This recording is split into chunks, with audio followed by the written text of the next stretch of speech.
Burnout is caused by an imbalance between the demands of our role and the resources we have to meet them. It's important to mention that this imbalance can be real, but it can also be perceived. So the key here is to reduce the demands or our perception of the workload and to increase our resourcefulness, to ask for help, to delegate, to prioritize, to start looking after ourselves. Employers certainly have an important role in preventing burnout in their workplace, though in this session, we look at what individuals can do to improve their situation in any occupation or context. Participants will learn and use my model of burnout and personal recovery to see where they sit on the burnout spectrum.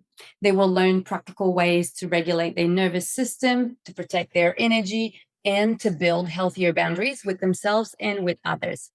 The result is people who prioritize better, who have more energy, who take fewer sick leaves, and they finally start delegating and leading well. Burnout is on the rise, but it's entirely preventable, and it doesn't have to be part of your reality.